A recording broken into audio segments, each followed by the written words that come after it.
এ দুনিয়ার মুসলমান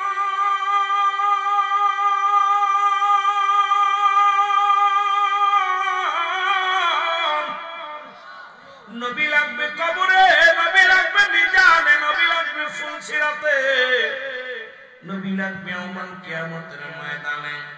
নবী বিনে কোনো বান্ধব নাই, নবী বিনে কোনো গতি নাই, নবী বিনে কোনো উপায় নাই, উপায় নাই। এই নবী রাহমাতের নবী দুনিয়ায় গমন করলেন। নবী কয় হায়াতি খায়রুল লাকুম। আল্লাহর নবী ডাকতে বলে উম্মতিরা গো,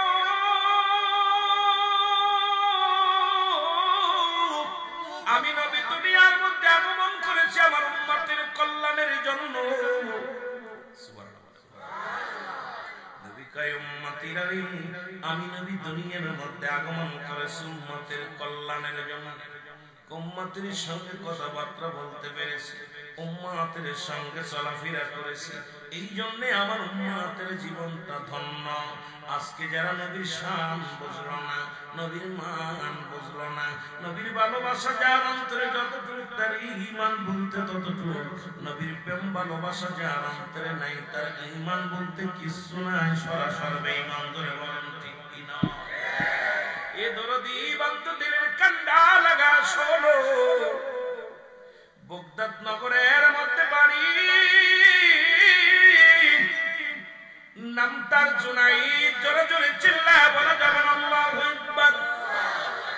কথাগুলো মনে রাখবার যুবক, বড় কুস্তি খেলোয়াড়, নাম হলো জুনাইদ। বিশাল বড় কুস্তি খেলোয়াড় ছিল। ওই বগদাদ নগরের মধ্যে জুনাইদের সঙ্গে কুস্তি ধরে কেউ পারে না, এমন সুনাম অর্জন করলো। 2-4 জেলার মধ্যে 2-4টে মনো এলাকার মধ্যে এত বড় কুস্তি খেলোয়াড় আর ওই মহল্লার মধ্যে নেই। এর জুনাইদকে বগদাদ নগরের বাদশা উনি বললেন, ভালোবাসা দিয়া প্রেম দিয়া জুনাইদকে কাছে নিলেন। ডাকতে বলে জুনাইদ, আজ থেকে তোমার সমস্ত দায়িত্ব আমি গ্রহণ করলাম। জোরে বলা যাবে না মারহাবা? আর একটু সমস্ত দায়িত্ব আমি তোমার গ্রহণ করলাম। জুনাইদ বগদাদ মুসলমান বগদাদি, উনি ওনাদের দরবারে বিশাল একজন কুস্তি খেলোয়াড়। ও নবীর প্রেমিকেরা শুনানো, এর নবীর ভালোবাসা অন্তরে ঢুকাও, নবীর প্রেমে চোখের পানি ছেড়ে কান্দো। নবী বিনে বান্ধব নাই, নবী বিনে কোনো ত্রুটি নাই, নবী বিনে কোনো উপায় নাই রে। ওই নবীর প্রেমের মুসলমান প্রেম দরিয়ার মধ্যে ডুব দাও। জুনাইদ বিশাল একজন কুস্তি খেলোয়াড়। জোরে জোরে চিল্লায় বলো আল্লাহু আকবার। কুস্তিবীর জুনাইদ আসলো নবীর একজন আশিক, এক দাড়িওয়ালা, টুপিওয়ালা। লম্বা আলোচনা আমি অনেক যুবকদের আলোচনা করব, বাবার এই দিলের কান্ডা লাগা শুনতে হবে। জুনাইদের সামনে মুসলমান একজন দাড়িওয়ালা, টুপিওয়ালা রাজদরবার আসিয়া ডাকতে বলে, হুজুর আমি আপনার জুনাইদের লগে কুস্তি খেলব। লোকটা দাড়িওয়ালা, টুপিওয়ালা, গায়ের মধ্যে কোনো বল নাই, একদম কঙ্কাল বডি লোকের আসিয়া বলে, আমি জুনাইদের লগে কুস্তি ধরব। উজিরে বলে, তুমি কার লগে কুস্তি ধরার জন্য আসছো? মরার জন্য আসছো? তুমি নিশ্চিত মৃত্যুবরণ করো, কারণ জুনাইদের সঙ্গে কুস্তি খেলবে এমন কোন বীর বর্তমান জামানার মধ্যে নাই, বর্তমান সমাজের মধ্যে নাই। তুমি জুনাইদের লগে কুস্তি খেলবে, এটা কি মনে করে আসছো বাবা? বাড়ি ফিরে যাও, মায়ের বুকে ফিরে যাও। বলেন না, কারণ জুনাইদের সঙ্গে কুস্তি আমি লড়বই। এরকম জুনাইদের কাছে খবর গেল, জুনাইদ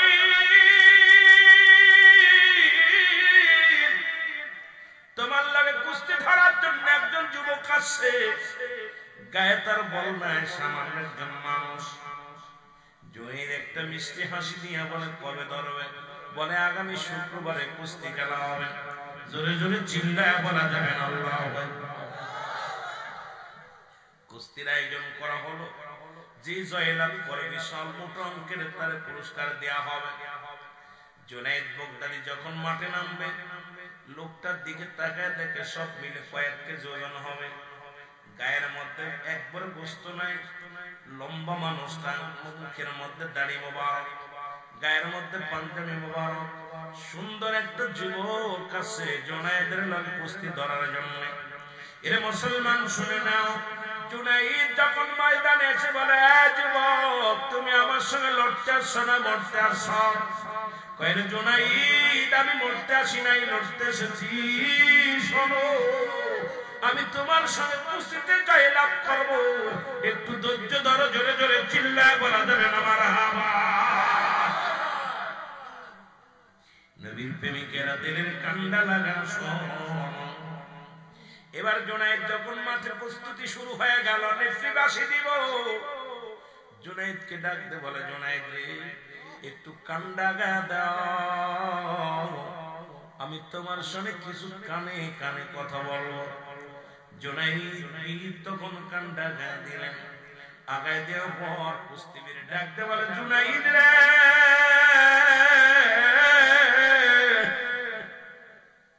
এই পারের পরে একটা জঙ্গল, জঙ্গলের পরে একটা গ্রাম, এই গ্রামের মধ্যে আমার নবীর বংশের লোকেরা রে আজ একটা সপ্তাহ হয়ে গেল অনাহারে আছে, ক্ষুধার যন্ত্রণায় ছটফট করে। জুনায়েদ রে, জুনায়েদ সৈয়দ গোষ্ঠীর মানুষেরা না খেয়ে আছে গো। জুনায়েদ তুমি যদি দয়া করে আজকে কুস্তিতে আমারে জিতায়া দাও, এই পুরস্কার যা পাবো এটা আমি নবীর বংশের লোকের মুখে রাহার জোগাড় করব। জুনায়েদ আমরা সৈয়দ গোষ্ঠীর মানুষ হাজার, তার কাছে হাত পাততে পারি না। ডাকতে বলে, জুনায়েদ রে নবীর আওলাদ যদি মানুষের কাছে হাত পাতে গো, মানুষ কি বলবে? এই জন্য জুনায়েদ আমি এসেছি তোমার সঙ্গে কুস্তি লড়ে, তোমার থেকে খান থেকে জয়লাভ করে যে হাদিয়া পাবো, এই হাদিয়া গুলো নিয়ে রহমতের নবীর আহলে বায়াত রহমতের নবীর বংশধরের মুখে খাবার দিব। জোরে জোরে চিল্লায় বলা যাবে না সুবহানাল্লাহ। এ আমার ভাইয়েরা, গভীর মনোযোগ। আল্লাহর নবীর পাগল যুবক ডাকতে বলে, জুনায়েদ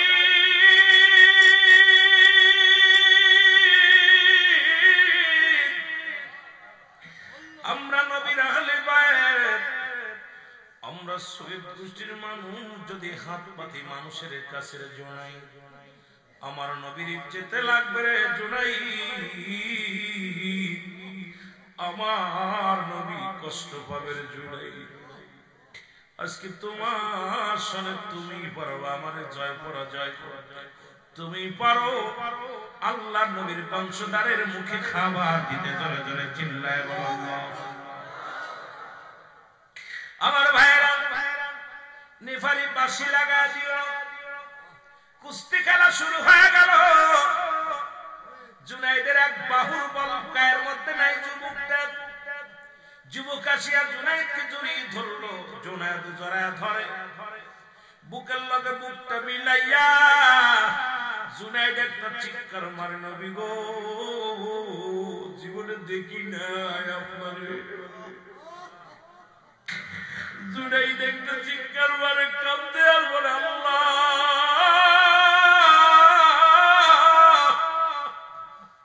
জীবনে আমার নবীর আমি দেখি নাই, নবীর আহলে বায়াত পেয়েছি। আরে নবীর বংশের লোকের সঙ্গে বুকটা মিলায়া দিছি। আল্লাহ আল্লাহ গো আমার সিনাটা নবীর বংশের লোকের লগে লাগা দিছি। আমি কেমনে মানুষটারে মাটির মধ্যে ফেলবো? যে মাটি বানাইছে আমার নবীর ভালোবাসা, আরে ইঞ্জিনিয়ার যা কিছু করেছে আমার নবীর ভালোবাসাই রব্বি কারীম। সেই জমিনের মধ্যে নবীর প্রেমিককে আমি কেমনে ফেলে আল্লাহ? জুনায়েদ বুকের মধ্যে দরিয়া আছে, ভেতরে রাখলো। জোরে জোরে চিল্লায় বলা যাবে না আল্লাহু আকবার। লোকজনে আশ্চর্য হয়ে গেল, জুনায়েদ ফেলতে পারে না, যুবকও ফেলতে পারে না, দুজন বুকের লাগে বুকটা মিলায় ধরে আছে, জুনায়েদ ছাড়ে না, বুকের মধ্যে নিয়ে আলিঙ্গন করতে লাগলেন। মুসলমান এক পর্যায়ে জুনায়েদ নিজের ইচ্ছায় পড়ে গেলেন জমিনের মধ্যে। জমিনের মধ্যে পড়ে যাইয়া যুবকটাকে বলে, তুমি বুকের মধ্যে চেপে ধরো। যুবক বুকের মধ্যে চেপে ধরিয়া উল্লাস করে, জয়লাভের উল্লাস করে। নেত্রীবাসী দিলেন, জুনায়েদ পরাজয় হয়। দ্বিতীয়বার আবার নিফার খেলা শুরু হয়ে গেল। এর দ্বিতীয়বার যখন খেলা শুরু হয়ে গেল,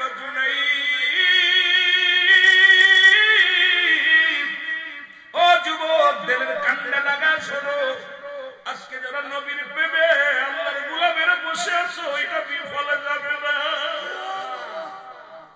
এই জান্নাতের বাগানে দুইটা জিনিস পাওয়া যাবে, একটা হচ্ছে রহমত, একটা হলো গজব। মদিনার মাটি মাটি, বাংলাদেশের মাটি মাটি। মদিনার মাটি গায়ে লাগলে গুনাহ ঝরে যায়, বাংলাদেশের মাটি গায়ে লাগলে চুলকানি রোগ হয়। মদিনার পাথরে ছোঁয়া দিলে জীবনের গুনাহ ঝরে যায়, বাংলাদেশের পাথরে ছোঁয়া দিলে প্রস্রাবের গন্ধ পাওয়া যায়।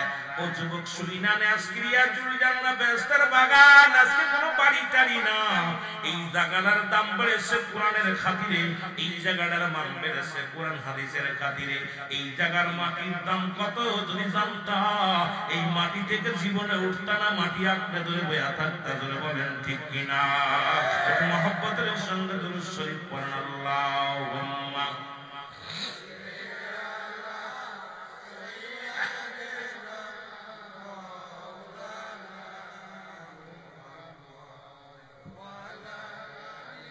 বাজান। কষ্ট হয়, আমি বাবা এত বড় বক্তা না, যদিও মাগুরা থেকে আসছে, অনেক দূর থেকে, আমার ভিতরে কোনো এলেম নাই।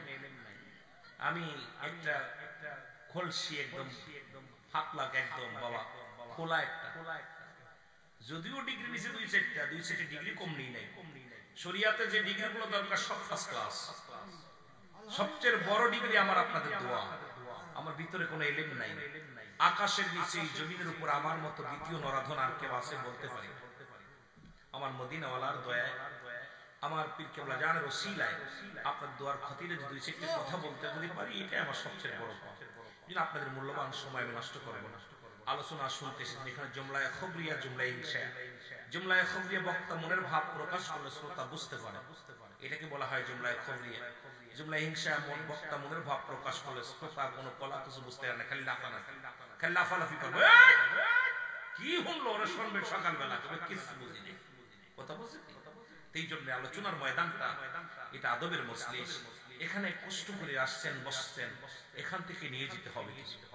মাহফিলের ময়দানটা নিতে হবে, এটা শিক্ষার অনুষ্ঠান, এটা একটা বিদ্যালয়। আর এখন মাহফিল বাবা নাই, ওয়াজ নসিহত নাই, সব শেষ। ওয়াজ নসিহত একেবারে সব শেষ। আমরা আপনাদের কি দিতেছি আল্লাহ ভালো জানে। আল্লাহর দরবারে পার পাবো কি পাবো না বলতে পারি। মাঝে মাঝে খুব আফসোস জানি যে আল্লাহ আমরা যে শ্রোতাদেরকে ঠগাইতেছি, এই শ্রোতারা আল্লাহর কাছে যখন অভিযোগ করবে, অভিযোগ করলে আমার আল্লাহ ছাড়বে না। এই জন্য দাদু ভাই, আমরা যত পারি কোরআন হাদিসের মাহফিল থেকে কিছু নেওয়ার চেষ্টা করব। জোরে বলেন ঠিক কি বলেন? নেওয়ার আদবে আউলিয়া, বেয়াদবে দাউলিয়া, এই আদব শিখতে হবে। মহব্বতের সঙ্গে দুরূদ শরীফ পড়েন, আল্লাহুম্মা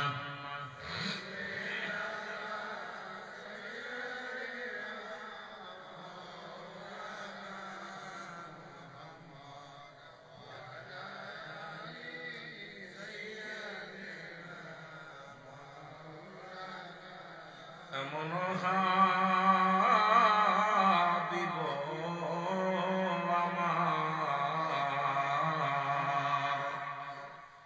মুক্তির কারণে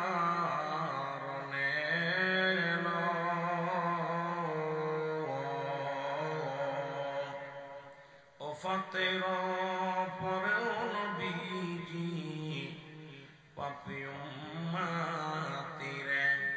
না ভুলিল।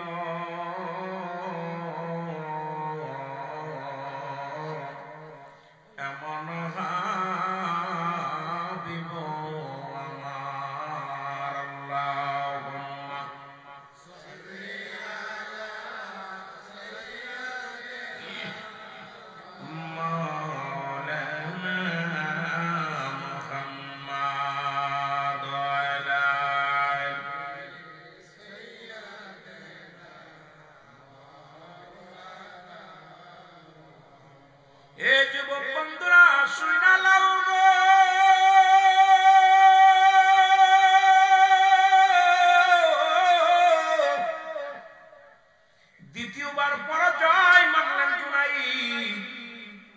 জমিনের মধ্যে পড়ে গেলেন।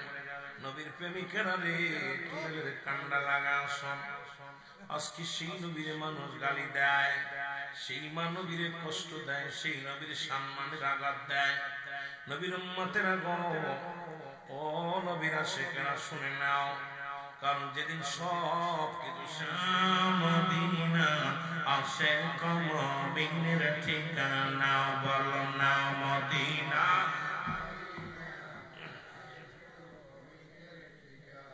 বাবা যত ভালোবাসা দিবেন তত ভালোবাসা শুনবেন, ফাঁকি দিবেন ফাঁকে পড়বেন। বলো না মদিনা, মদিনা আসে মুমিনের ঠিকানা, বলো না মদিনা।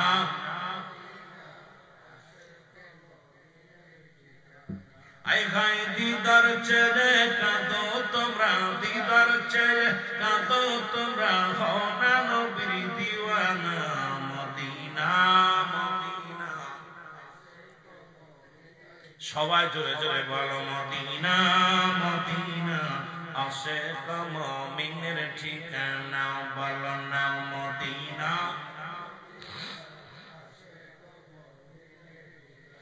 নবীর প্রিয় সাহাবী হযরত আবু বকর সিদ্দিক, বলো নবীর প্রিয় সাহাবী আবু বকর। ওরে ভালোবেসে শুইল পাশে, ভালোবেসে শুইল পাশে, যায়া সে তাই দেখো না। মারহাবা জোরে। মদিনা মদিনা আসে মুমিনের ঠিকানা, বলো না মদিনা। আয় ভাই দিদার চেয়ে কাঁদো তোমরা, দিদার চেয়ে কাঁদো তোমরা, হও না নবীর দিওয়ানা, মদিনা আসে মুমিনের ঠিকানা, বলো না মদিনা মদিনা।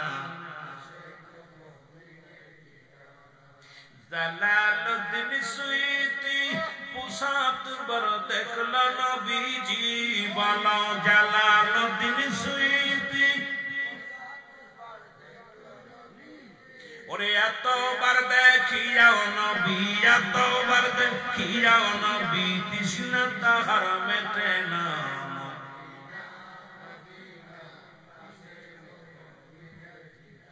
আরো জোরে বলেন মদিনা মদিনা। আয় ভাই দিদার চেয়ে কাঁদো তোমরা, দিদার চেয়ে কাঁদো তোমরা, হও না নবীর দিওয়ানা, মদিনা আসে মুমিনের ঠিকানা, বলো না মদিনা মদিনা। বাবা কালো হাবশি বেলালে ভালোবাসলো ওই নবীকে, ও বলো কালো হাবশি বেলালে ভালোবাসলো ওই নবীকে, ও ওরে ইসলামের প্রথম মসজিদ, ইসলামের প্রথম মসজিদ বানাইলেন রব্বানা। আসে মুমিনের ঠিকানা, বলো না মদিনা। আয় গায়ে দিদার চেয়ে কাঁদো তোমরা, দিদার চেয়ে কাঁদো তোমরা, হও না নবীর দিওয়ানা, মদিনা। এ দুনিয়ার মুসলমান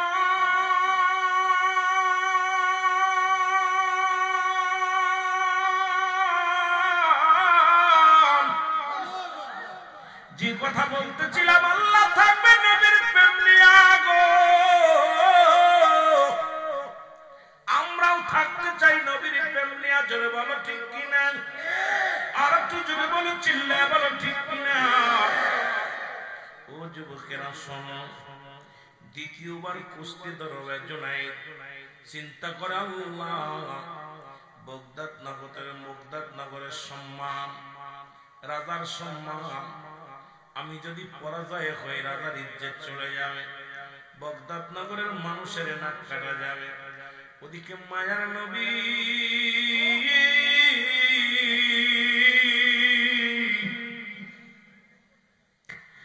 জুনাইদ কান্দার বলে আল্লাহ মায়ের নবীর আলে বায়াত না খায় আছে রে, আমি কোন দিকে যাব? একেতে বগদাদ নগরের সম্মান,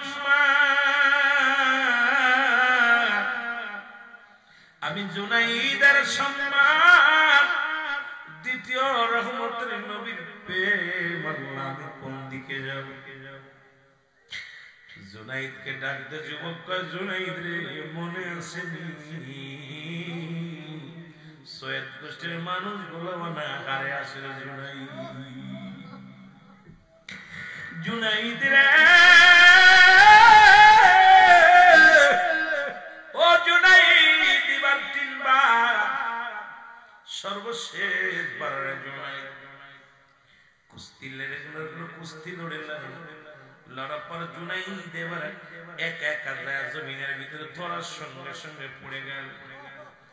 জুনাইদের বুকের পরে উঠিয়া যুবক উল্লাস করতে লাগলেন, যুবক জয়লাভ করলেন, বিপুল পরিমাণ স্বর্ণ রূপ মুসলমান টাকা পয়সা দিলেন, দিয়া পর সবাই জুনাইদকে গালি মন্দ বলতে লাগলেন, জুনাইদ অপমানিত পদস্থ করতে লাগলো।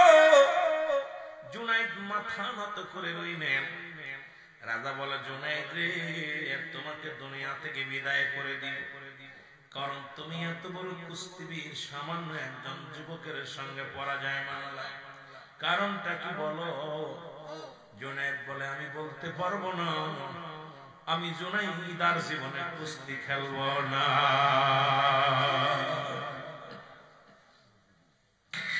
জুনাইদ ডাকতে পারে উজির মন্ত্রী তোমরা সবাই, আরে যে বুকের মধ্যে নবীর আওলাদের ছোঁয়া লাগছে রে, আরে যে দেহের মধ্যে নবীর আওলাদের ছোঁয়া লাগছে, এই বুকটা আমি দুনিয়ার মধ্যে কারোর লগের মিশাইতে পারবো না। আমি জুনাইদার জীবনে কুস্তি খেলবো না। জোরে জোরে চিল্লা বলা যাবে না আল্লাহু আকবার।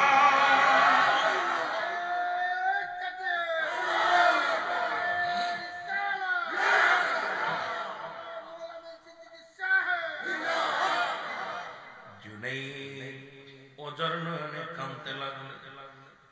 জুনাইদকে বুকের মধ্যে যুবক টানতে নিয়ে বলে জুনাইদ রে আমার কারণে তুমি বেইজ্জতি হলে, আমার কারণে তুমি আজকে অপমানী অপদস্থ হলে। জুনাইদ ডাকতে বলে ভাই রে তুমি তাড়াতাড়ি যাও,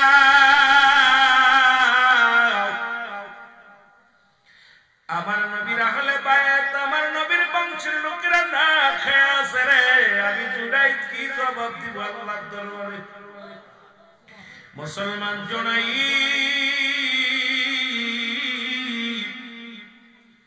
জুনাইদকে সান্ত্বনা দেয় রাজা। রাজাকে বলে হুজুর জীবনে আমি প্রতিজ্ঞা করেছি আর কোনদিন আমি কুস্তি খেলবো না।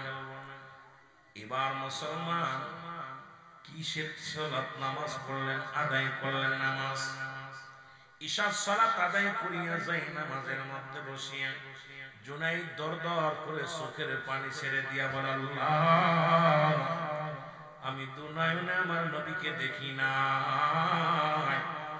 আমার নবীর আহলে বায়াতদেরকে সম্মান করলাম, ইয়ার খাতিরে তুমি নবী পাকের দিদার নসিবে দিয়া দিও। জোরে জোরে চিল্লায় বলা যাবে না সুবহানাল্লাহ। রাত্রে নামাজ শেষ করিয়া দোয়া করে ঘুমায়া গেলেন। রহমতের নবী জুনাইদের ঘরের মধ্যে ঢুকছে গো, ডাকতে বলে জুনাইদ ও জুনাইদ, জুনাইদ রে তুমি আমার আহলে বায়াতদেরকে সম্মান করেছো, তুমি আমার বংশের লোকদের সম্মান করেছো গো জুনাইদ। আমি নবী এত খুশি হয়ে গেছি, আমি নবী মদিনায় থাকতে পারি নাই, বাগদাদ নগরে আইছি রে জুনাইদ। রব্বে কারীমের কাছে দোয়া করেছি তোমার জন্য, আমার রব তোমার জন্য জান্নাতি বালাখানা বানায় রাখছে। বলা যাবে না সুবহানাল্লাহ। স্বপ্নের মধ্যে জুনাইদকে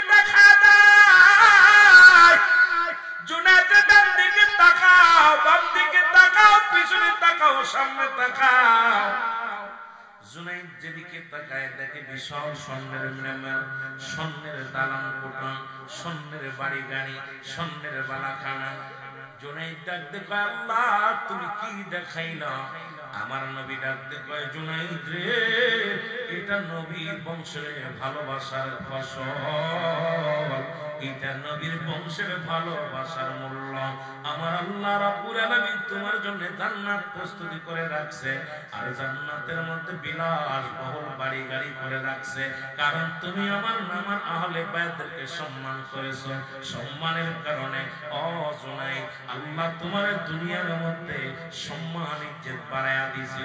জুনাইদ কান্দে, স্বপ্নের মধ্যে কান্দে, নবী গো আমি বালাখানা চাই না রে, নবী গো আমি আপনার ভালোবেসে যেতে চাই, আমি কি ভালোবেসেছি নবী গো। আমার নবী স্বপ্নের মধ্যে বলে জুনাইদ রে তুমি শুনলে খুশি হবে না জুনাইদ, এরা নবীর বংশের ইজ্জত করার কারণে বাগদাদ নগরের মধ্যে তোমার নামটা আমার আল্লাহ আল্লাহর ওলির দপ্তরে লাগায়া দিয়েছে। জোরে বলা যাবে না সুবহানাল্লাহ, আর জোরে জোরে চিল্লায় বলা যাবে না আল্লাহ। এই জুনাইদ বাগদাদি একজন কুস্তি খেলোয়াড় আল্লাহর ওলি হয়ে গেলেন। আল্লাহ বলে আলা সাবধান, ইন্না নিশ্চয় আলা ইন্নাউল্লাহি আল্লাহর তরফ থেকে ওলি হয়। এখন বাংলাদেশে পীরের ছেলে পীর হয়, এই জন্য ভেজাল বাড়ছে দেশের মধ্যে রে বাবা। আজকে ভেজালের পুরা বুঝতে পেরেছি। আমার কুরআন কি বলে, হাদিস কি বলে শুনে না। রাসূল বলে লাইয়া মত মৃত্যুবরণ করে না, যদি ওলি না মরে তাহলে দ্বিতীয় পীরের প্রয়োজন নাই। আজকে আমার দেশে চার বাপ পিটা, চারে বাপ পিটাই পীর, পাঁচ বাপ পিটা, পাঁচ বাপ পিটাই পীর। আপনাদের আদর্শ জুনাইদের আদর্শ একটু মিলায় দেখি রে মুসলমান। এ মুসলমান রাসূল পায়লা, আল্লাহ পায়লা, সাবধান, নামাজের গালা নাই, হজের গালা নাই, যাকাতের গালা নাই। আল্লাহ বলে আলা সাবধান, ইন্না নিশ্চয় আলা ইন্নাউল্লাহি আল্লাহর তরফ থেকে যারা ওলি হয় লা নাই খবর শব্দ অর্থ হয় ওরা যদি অবস্থান করে আমাদের উপরে যেন তাদের কোনো চিন্তা নাই, ভাবনা নাই। আর আমার দেশের পীরদের বাড়ির অভাব নাই, গাড়ির অভাব নাই, এসি ছাড়া চলতে পারে না, মহিলা ছাড়া চলতে পারে না, মহিলাদের খেদমত ছাড়া পীরের ভালো লাগে না, আলেমদের ভালো লাগে না। আজকে বাড়ি গাড়ির মালিক পীরদের হয়েছে রে মুসলমান, কারণ পীরের তো আজকে এত সহজ নয়। ওরে পীর তো সামান্য নহে, নবীর নাই ভয়, পাপীদেরকে তরাইতে ভবেতে উদায় তোরা চল, সকলে চল পীরের কদমে, বলো তোরা চল সকলে চল পীরের কদমে। জোরে বলেন মারহাবা। পীর কোন সাধারণ মানুষ হয় না, পীর আল্লাহ বানায়, আর আল্লাহ তাকে পীর বানায়, কাশফ খুলে যায়। তার দিলের মধ্যে দুনিয়ার কোন মুকাফিকি নয়, সুন্দরী নারীর মুকাফিকি নয়, বাড়ির মুকাফিকি নয়, গাড়ির মুকাফিকি নয়, এমন মুকাফিকি হয়ে যায় একমাত্র আল্লাহর মুকাফিকি হয়ে যায়। যদি বলেন ঠিক কিনা। আজকে আমার দেশের যারা পীর আর আগের যারা পীর ছিল মুসলমান, এইটু বেলা তার দিন আকাশ পাতাল হয়ে গেছে। হয়তো অনেকের কলিজার মধ্যে লাগবে আমার কথা শুনলে। মুসলমান শোনো, এই না জুনাইদ বাগদাদি আল্লাহর ওলি হয়ে গেল, এমন ভাবে ইবাদত বন্দেগী করে, দুনিয়া ছেড়ে দিয়া শুধু তাহাজ্জুদের নামাজ আর কোরআন তেলাওয়াত করে। মুসলমান তার বডির মধ্যে গোশত নাই। আর আমার দেশের পীরদের দেখলে পরে মনে হয় এখন তো না খেয়ে থাকে না, কারণ 3 ভাগ পানি, 1 ভাগ খালি, 1 ভাগ পানি, 1 ভাগ মুসলমান খালি। কিন্তু আমার দেশের মানুষের গায়ে এত গোশ হয় কেন? কারণ তারা আল্লাহর বন্দেগীতে মশগুল নয়, দুনিয়ার প্রেমে তাদের ধরেছে। নবী কয়ে ভালো হওয়ার কি লাভ? এই দুনিয়াটা পচা দুর্গন্ধ মরি, মনুষ্যের চরিত্র কুকুরের চরিত্র। রাসূলুল্লাহর আদর্শ যিনি আমার নবী ছিলেন সর্বগুণের গুণান্বিত, নবী পেটে পাথর বাঁধছে ক্ষুধার যন্ত্রণায়, নবী মুসলমান দুনিয়ার মধ্যে দামি কাপড় গায়ে দিছে, যে কাপড়টার মূল্য তৎকালীন জামানায় ছিল 42,000 দিরহাম, যা পৃথিবীর কোন রাজা বাদশা করতে পারে নাই। আবার নবীজি ক্ষুধার যন্ত্রণায় মুসলমান দুনিয়ার মধ্যে পেটে পাথর বাঁধছে। আমার দেশের উলামা ইকরামদের বলবো, নবীর আদর্শ আমাদের মধ্যে আনার দরকার আছে কি না। জুনাইদ বগদাদি বন্দেগী করতেছে, হঠাৎ খেয়াল করবেন ওয়াজ, খুব খেয়াল, এমন ভাবে নামাজ পড়তেছে আর এমন ভাবে দোয়া করতেছে। ওই দেশের মধ্যে একজন চোর জুনাইদের ঘরে আসলেন। সেই চোরটার নাম হলো হাত কাটা সাবেদ। নাম কি? যদি বলেন নাম, সাবেদ নামে একজন বন্ড। উনি একবার চুরি করতে যাইয়া ধরা পড়ে হাত কাটা পড়েছে সাবেদের। এবার চুরি করেন অনেকদিন, ক্ষুধার যন্ত্রণায় আছে, বগদাদ নগরে চুরি করার জন্য আসলেন। জুনাইদ বগদাদির ঘরের মধ্যে ঢুকিয়া চুরি করতে গেছে। এখন ঘরের মধ্যে ঢুকে দেখে শুধু জায়নামাজ আর পাঞ্জাবি আর তাসবিহ ছাড়া কিছু না, শুধু কাপড় পাঞ্জাবি আর জায়নামাজ। আল্লাহ। আর আমার দেশের পীরেদের বাড়ি গেলে স্বর্ণের পীরের বইয়ের সামনে পর্যন্ত লাগে রে মুসলমান। আমার দেশের পীরেদের বউদের যে দামি শাড়ি, দামি গাড়ি, আমার দেশের পীরেদের স্বর্ণের অভাব নাই, জমির অভাব নাই। আর জুনাইদ বগদাদির ঘরের মধ্যে ঢুকছে, হাত কাটা সাবেদ ঢুইকা দেখে শুধু জায়নামাজ আর টুপি, জায়নামাজ আর টুপি আর পাঞ্জাবি আর তাসবিহ। জোরে জোরে চিল্লায় বলা যাবে না মারহাবা। ওলি কারে কয় বুঝতে হবে, সব জায়গা পাগল হওয়া যাবে না। আমি ওলি আল্লাহদের বিরোধিতা করে কখনো কথা বলি না, কিন্তু সত্যটা আমাদের যাচাই করতে হয়, আলোচনাগুলো শুনতে হবে। কথা বুঝেননি? সাবেদ ঘরের ভিতর ঢুইকা দেখে শুধু কয়টা পাঞ্জাবি, টুপি, এরপর একটা লেপ, একটা তোশক, মোটামুটি ওর ভিতর সোনার দানা কিছু, একটা পাতিল খাবার, একটা কাপ, একটা মগ, একটা প্লেট, ইত্যাদি ইত্যাদি। সাবেদের মনে কষ্ট, যাহার এত কষ্ট করে অনেকদিন পর চুরি করতে আসলাম, কিন্তু ঘরের মধ্যে ঢুকে যা পাইলাম, এগুলো নিলে তো সব নিলে 2-1 টাকা হইবে, 2-1 আনা বেচা যাবে, এ নিয়ে কি করব? আবার চিন্তা করে অনেকদিন চুরি করি না, সুযোগ পাইছি, চুরিটা করেই ফেলে। সবগুলো গুছাইছে, চিন্তা করছে যা আছে হাড়ি পাতিল টাতিল মোটামুটি কাপড় চোপড় গুছাইয়ে এক জায়গায় রাখছে। রাইখা এখন এক হাত কাটা, ডান হাত কাটা, বাম হাত দে, এটা বাঁধবে কেমন করে, সব গুছাই বাঁধতেছে, বাঁধতে পারে না। এক হাত দে ধরছে রশি, আর এক দাঁত দে কামড় দিয়ে রশিটা টানতেছে। আল্লাহর ওলি তাহাজ্জুদের নামাজ শেষ করে, এ যুবক শোন, তাহাজ্জুদের নামাজ শেষ করে লম্বা একটা দোয়া করে উনি কি করলো, আয়েশা দেখে সূরা খুব কষ্ট করে গুছাইতেছে, সালাম দিছে, আসসালামু আলাইকুম, সুবহানাল্লাহ। দেখেন ওলিদের প্রেমের খেলা, ওলিদের প্রেম। আর আমরা এখন ঢাকা শহরে বিশ্ববিদ্যালয় ছাত্ররা পাগলরে খাওয়ায় আর মারে, যেরকম ঠিক কি না? ওলিদের প্রেম দেখেন, আল্লাহর ওলিরা চোরকে কুতুব বানায়।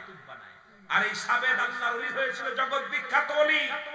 একটু ধৈর্য ধরেন, আলোচনা খালি শুনলে হবে না, এগুলো অনেক আলোচনা রয়েছে, কারণ আমি আপনাদেরকে নিয়ে মজা দিতে পারবো না। তবে ওয়াজ যতক্ষণ পর্যন্ত থাকবো ততক্ষণ পর্যন্ত আলোচনার মধ্যেই থাকবো।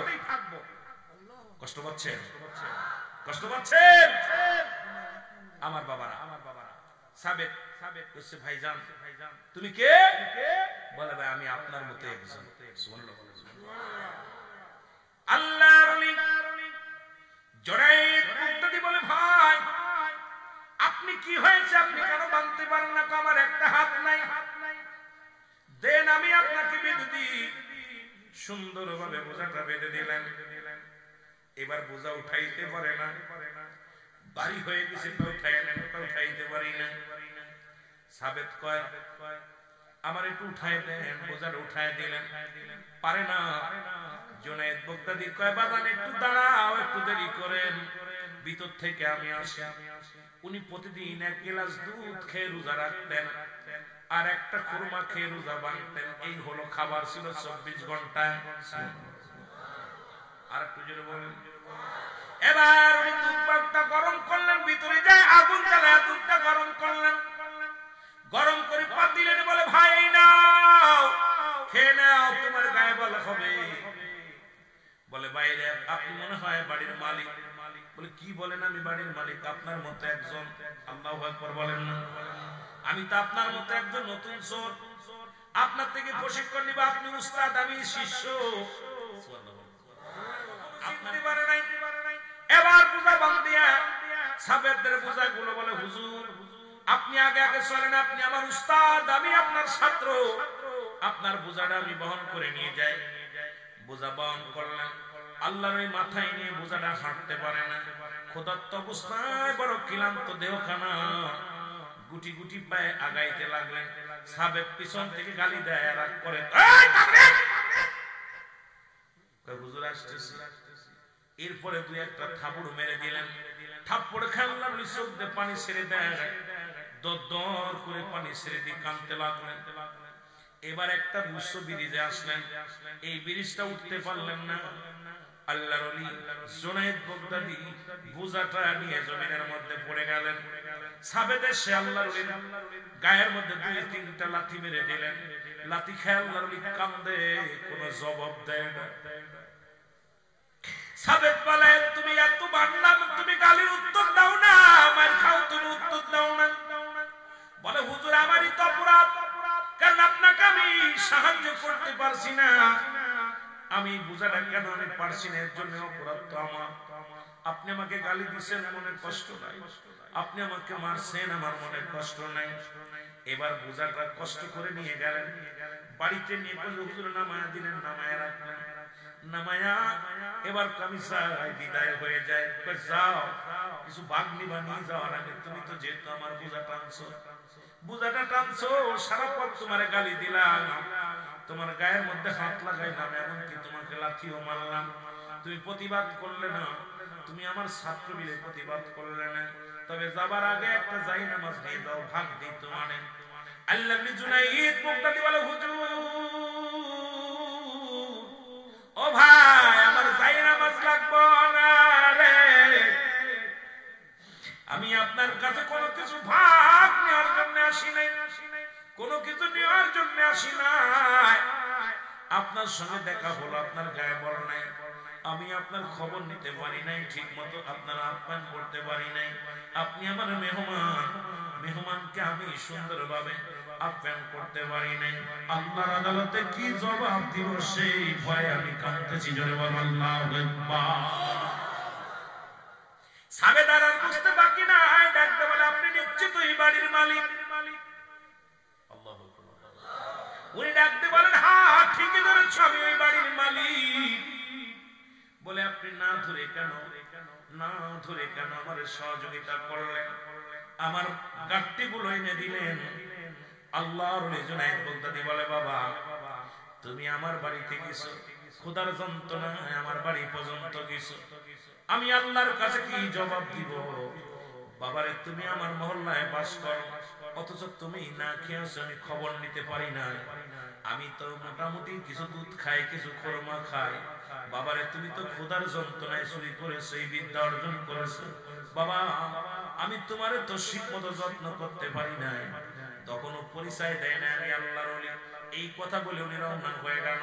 সাবেদের আর ভালো লাগে না, সারা রাত শুধু টেনশনে আছে, এই লোকটা কে রে, যারে গালি দিলাম, যাকে মন্দ বললাম, যাকে আমি মানলাম, সে তো প্রতিবাদ করলো না, কোনো প্রতিবাদ করে নাই। এই লোকটা তো সাধারণ কোন মানুষ হইতে পারে না। সকাল ফজরে আযান হলো, এবার আযানের পরে আস্তে আস্তে পরে সাবেদ গুটি গুটি পায়ে যে বাড়িতে চুরি করেছিল এই বাড়ির কিনারে এসে দাঁড়ালেন। দাঁড়ায় একটা বালককে ডাকতে বলে, বালক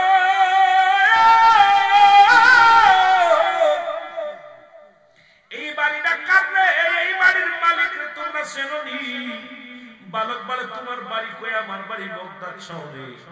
কয় তোমার বাড়ি যদি বাগদাদ নগর হয় তাহলে এই বাড়ি চেনো না, তুমি কেমন বাগদাদের মানুষ? বলে বাবারে এই বাড়িটা কে বাস করে বল? ইনি হলো বর্তমান জামানার এক কামেলে মুকাম্মেল আল্লাহর ওলি খাজা জুনায়েদ বাগদাদী।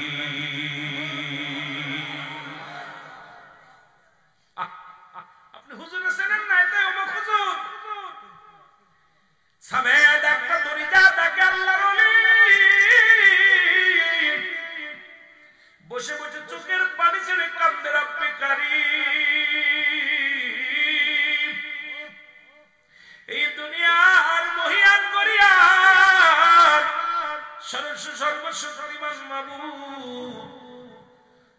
আপনি সহায়, আমি অসহায়, আমি দুর্বল, তুমি সবল। আল্লাহ তুমি দুর্বলের উপরে আসান করবো আল্লাহ, অসহায় মানুষের সাহায্য করো আল্লাহ। চোখের পানি ছেড়ে কাঁদতেছিলাম, সাবে দেশে দৌড়ে এসে হুজুরের পায়ের মধ্যে পড়ে গেলেন, ডাকতে বলে আল্লাহর ওলি রে, আমি চিনতে পারি না রে, আমি আপনার সঙ্গে দুর্ব্যবহার করেছি, আপনার গায়ে পা লাগাইছি, আপনার গায়ে হাত লাগাইছি, একবারও আপনি প্রতিবাদ করেন না, আমি ক্ষমা চাই।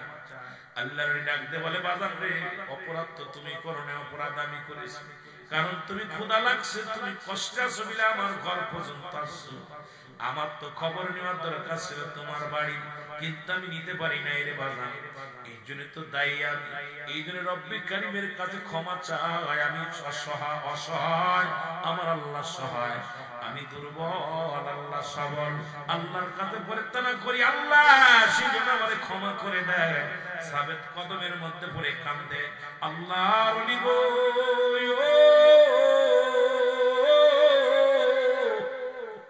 ক্ষমা চাই, ক্ষমা চাই, আপনি আমাকে বায়াত করায় দেন।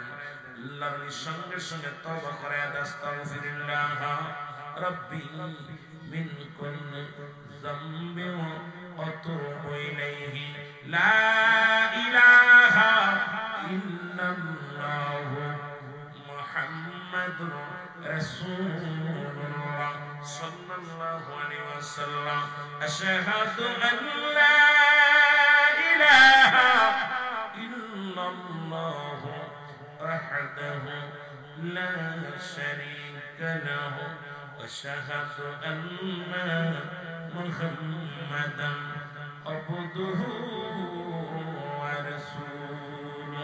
জোরে জোরে চিল্লায় বলা যাবে না আল্লাহু আকবার। আল্লাহর ওলির কদমে থেকে শরিয়াত তরিকত হাকিকত মারফাতের প্ল্যাটফর্ম অর্জন করলেন। তৎকালীন জামানায় এই সাবেত নামে হাত কাটা উনিও আল্লাহর একজন বিখ্যাত ওলি হয়ে গেলেন। সুবহানাল্লাহ। আর একটু জোরে বলেন আল্লাহু আকবার। ও যুবক শুনে নাও, শুনে নাও। এই জন্য আমি বলতেছিলাম নামাজের আগে আলা নাই, হজের আগে আলা নাই, যাকাতের আগে আলা নাই। আল্লাহ বলেন আলা, সাবধান। ওলিদের বিষয়ে বলতে যা বলেন আলা সাবধান। ইন্না নিশ্চয় আর ইন্না আল্লাহি আল্লাহর তরফ থেকে যারা ওলি হয়, লা নাই সফল শব্দের অর্থ হয় ওরা যদি অবস্থান করে ওদের উপরে ইহজানুন, তাদের কোনো চিন্তা নাই, ভাবনা নাই। মেরকাত সূরা মেরকাতের 10ম খণ্ড 722 নম্বর পৃষ্ঠা, তাফসীরুল বায়ান 5ম খণ্ড 524 নম্বর পৃষ্ঠা। রাসূল কায়লা সাবধান, ইন্না নিশ্চয় আলা ইন্না আল্লাহি আল্লাহর তরফ থেকে যারা ওলি হয়, লা ইয়ামুত, তাদের মৃত্যু নাই। এটা বিশ্বাস করে না কিছু মুনাফিকরা আছে ভাই। আল্লাহ কমিনান নাস, মানুষের মধ্যে মায়া করে তারা বলবে আমান্না, তারা ঈমান আনছে বিল্লাহি, আল্লাহর প্রতি, অবিল আখিরাতের প্রতি বিশ্বাস স্থাপন করছে। ওমা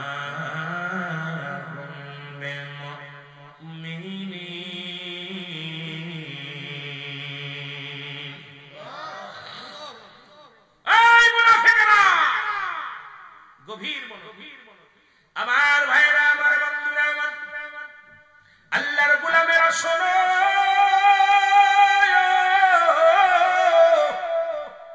ও যুবকেরা শোনো, শাহজালাল ইয়ামানি এই জগৎ বিখ্যাত একজন আল্লাহর ওলি, শাহফরান জগৎ বিখ্যাত একজন আল্লাহর ওলি।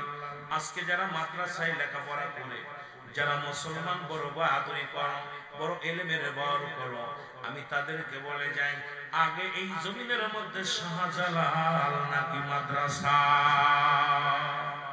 আগে এই জমিনের মধ্যে সিলেট জমিনের মধ্যে আগে আসছে শাহজালাল, তারপরে আসছে মাদ্রাসা, তারপরে আসছে মসজিদ। ও মুসলমান শোনো, আজকে যারা সেই মসজিদ ইমামতি করো আর সেই মাদ্রাসায় লেখাপড়া করে জ্ঞান অর্জন করো আর শাহজালালের বিরোধিতা করো, শাহপুরাণের বিরোধিতা করো, আমার মন বলে এদের মতো মুনাফিক আর জগতে নাই। জোরে বলেন ঠিক কিনা? আরে মুনাফিকদের জন্য আমার রব্বে কারীম জাহান্নামের মধ্যে একটা সর্বোচ্চ একটা জায়গা রাখছে, নিম্ন কাতারের জায়গা। সেই জায়গাটার নাম হলো হুব্বুল ফজল। নিম্ন কাতারের একটা জায়গা, মহিলাদের হায়ানের পাশের পানি নিগত হইয়া যেখানে যে এক জায়গা জমাট হয়, আর মুনাফিকদের জায়গাটা হবে সেই নিকৃষ্ট জায়গায়। ধরে বলেন আল্লাহু আকবার। এ যুবক শুনে নাও, শুনে নাও গো, বিরোধিতা করো। কার বিরোধিতা করো? মুসলমান একটু অন্তর কেন কাঁদে না রে? একানো অন্তরের ভিতরে দাগ লাগে না? আজকে শাহজালালের সৈনিকেরা শুনে নাও, শাহপুরানের সৈনিকেরা শুনে নাও, শাহ মকদুমের সৈনিকেরা শুনে নাও, শাহজালালের সৈনিকেরা শুনে নাও, কাদা ফরিদপুরের সৈনিকেরা শুনে নাও, এনারপুরের সৈনিকেরা শুনে নাও। কত 360 জন আউলিয়া নিয়ে যখন সুরমা নদীর কিনারে আসলো গো, ও যুবক, গোরগোবিন্দ ছিল শত্রু, এখনো শত্রু মুসলমান। অমুসলিম কোনদিন তোমার বন্ধু হতে পারে না। লেখে নাও, খাতে কলমে লেখে নাও, জীবনেও তোমার বন্ধু হতে পারে না। আজকে তোমরা মন্দির পাহারা দাও, মাজার ভেঙে গুড়িয়ে দাও, মনে রেখো, মনে রেখো, মনে রেখো, আল্লাহর ওলিদের মাজার ভাঙছো কিন্তু ওলিরে ভাঙতে পারো নাই। বলেন ঠিক কিনা? বাবারা গভীর মনোযোগ শোনো। আমিও ভণ্ড পীরের পক্ষে নয়, আমিও গান বাজনার পক্ষে নয়, আমিও মাজার পূজারীর পক্ষে নয়। তবে তুমি একজনের জন্য তুমি কাকে অক্কালি বলি আল্লাহদের বিরোধিতা করো, কামেলে মুকাম্মিলের বিরোধিতা করো। শুনে রাখো, শুনে রাখো, এই জমিনে যখন ইসলাম ছিল না, জমিনে যখন কালেমা ছিল না, আযান ছিল না, এই জমিনে যারা ইসলাম আনছে তোমার মুসলমান বানালো, তাদের বিরোধিতা তোমরা করো না। ধরে বলেন ঠিক কিনা?